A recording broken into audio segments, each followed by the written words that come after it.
There are things that lie in the darkness for too long, and when you touch them, they begin to breathe. That's exactly what happened that night, when Marta found a letter written by her own hand, 130 years ago. She had never believed in the mystical, rational, calm, with that cold confidence that people possess when they think logic can explain everything. But when the doors of the old house closed behind her for the first time, logic stayed somewhere outside. The house had belonged to her grandmother, a quiet, almost ascetic woman who never allowed Marta to climb up to the attic. "There's only dust up there," she used to say. But Marta had always felt that there was something more than dust behind that locked door. When her grandmother passed away and the house became hers, Marta decided to examine every corner, every drawer, to understand what exactly the old woman had been afraid of. The first few days passed peacefully, as it often happens when silence envelops you and the windows seem to watch, alive and still. She cleaned, wrote notes for a new article, tried to stay focused, but every night, somewhere after 11, she would hear strange sounds in the house. Not the creaking of wood, not the sighing of the wind. Rather, a muffled tapping, like someone inside was asking for attention. One evening, she finally went up to the attic. The stairs beneath her feet were cold as stone, the air dry and heavy, dust hanging in the air like fog. Shelves lined with boxes of letters, old photographs, lockets. And among all of that, a small wooden chest, sealed with a brass lock. The key lay beside it, as if waiting for her. When she opened it, a faint scent of lavender escaped, the same smell that always lingered in her grandmother's room. Inside were ordinary things, an old comb, a brooch, a few faded letters. But among them lay a single envelope, clean, untouched by time. On it, her name, written in elegant, old-fashioned handwriting, Margareta Janivska, and below, the date, 1893. She froze. It was impossible, yet the ink looked fresh, the paper almost new. Her hand trembled as she broke the wax seal. Inside, a thin sheet of paper folded twice. The handwriting was feminine, cautious, yet confident, and there were only a few lines. "Do not open the mirror at midnight. If you hear knocking, do not answer. And if you see yourself standing still, run." The words seemed meaningless, yet there was something disturbingly familiar in them, as if Marta had heard them before, in a dream, or somewhere deep in her childhood.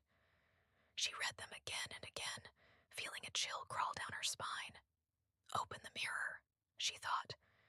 Maybe it was a metaphor, an old superstition, someone's imagination.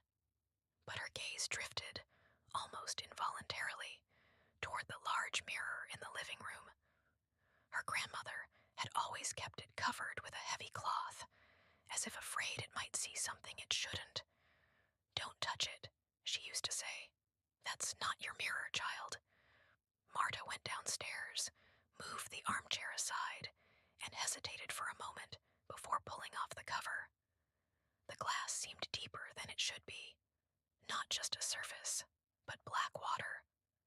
Her reflection shimmered slightly, as though breathing.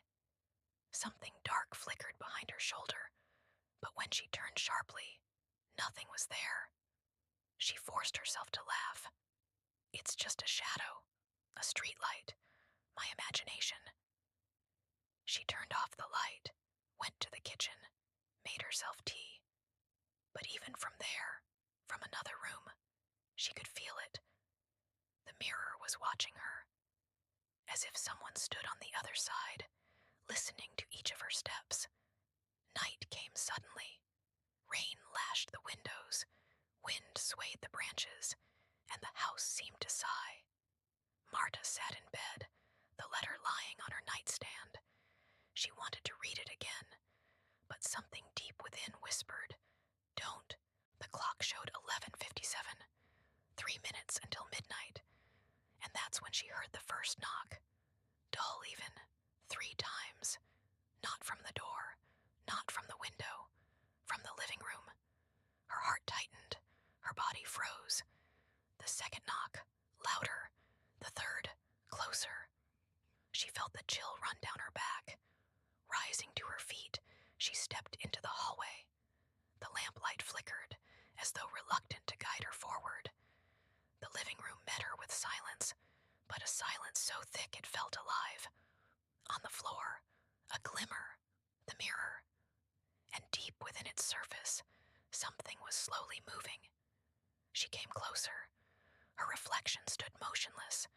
She took a step, but the shadow in the mirror didn't move. And then she saw them. The eyes. Her own, but darker, deeper, older.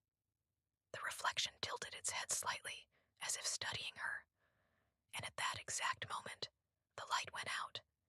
In complete darkness, Marta heard a quiet whisper, very close, almost at her ear. Do not open the mirror. In the morning, the light felt foreign. It slipped into the room through a narrow slit between the curtains, but it didn't warm. It simply fell across the floor as a cold stain, like a reminder that the night hadn't ended, only gone still. Marta sat on the edge of the bed for a long time, pressing her fingers to her temples, trying to recall when exactly she'd fallen asleep, or if she had at all, because her memory was fragmented, torn into pieces, and among them there was only that sound, dull, steady, like the beat of a heart, only not hers. The living room smelled of dust and wax. The letter lay on the floor, as if someone had gently placed it there while she slept. She approached, picked it up, unfolded it, and saw that the ink had slightly blurred, as though a damp hand had touched it. In the corner, a new phrase had appeared, one that hadn't been there before. You've already heard me. She read it several times and tossed the letter onto the table, trying not to look toward the mirror. But it seemed alive, drawing her gaze, a massive black frame carved from wood that looked like charred bone, and a depth of glass in which one could lose not only a face, but the memory of oneself. She couldn't resist. She sat down opposite it and stared. Her reflection looked tired, pale, but something was wrong. A subtle detail the mind refuses to see so as not to go mad. She raised her hand to brush away a lock of hair, and only a second later realized that her reflection hadn't moved. Her hand froze in midair, her heart clenched sharply, and she stared closer. There, in the mirror, she stood perfectly still, looking straight into her eyes. But those eyes were different, darker, filled with something thick and opaque, like old water in a well. She stepped back, her foot catching the edge of the rug, and the sound rolled through the room like a wave. The reflection didn't flinch. It simply stared. Marta realized she was breathing too loudly. She even tried to laugh, to say something foolish out loud to break the tension, but the laughter stuck in her throat. She stepped closer, touched the glass with her fingertips. Cold, so deep, it felt like the mirror itself was breathing. The reflection tilted its head slightly to the side, and at that same moment, the air around her grew heavy, thick, like the air before a storm. Then, from the depth of the mirror, came a sound, almost like a breath, only longer, as if someone was trying to say her name but couldn't quite reach her. She froze. Her heartbeat was so loud it echoed in her ears like a drum. And then, a voice, soft, almost a whisper, like the sound of fabric sliding under one's fingers. Don't go. You wanted to know. She jumped back, fell to the floor, and the mirror shuddered, faintly, almost as if laughing. Marta squeezed her eyes shut, clutching the floor, whispering to herself, "It's a dream. It's just a dream." When she finally dared to open her eyes, everything looked ordinary again. The mirror was silent, showing only her real reflection. She turned away, sat on the couch, and stared at her trembling hands for a long time. After lunch, she decided to take a photo of the mirror with her phone to prove to herself that all of it was just imagination. She took several pictures. At first, everything seemed normal. But when she zoomed in, she saw a face deep within the glass, so much like hers, only older, more drained, and the eyes had no pupils at all. Her heart slammed in her chest. She deleted the photo, but when she opened the gallery again, the image had returned, and now the face was looking straight at her. The phone turned off by itself. That evening, as twilight crawled back into the house, Marta was too afraid to even glance in the mirror's direction. She sat by the window, listening to the rustle of the wind in the leaves, trying not to think about the night ahead. But close to midnight, the same sound again. 3 short knocks. It felt like someone was waiting on the other side of the glass.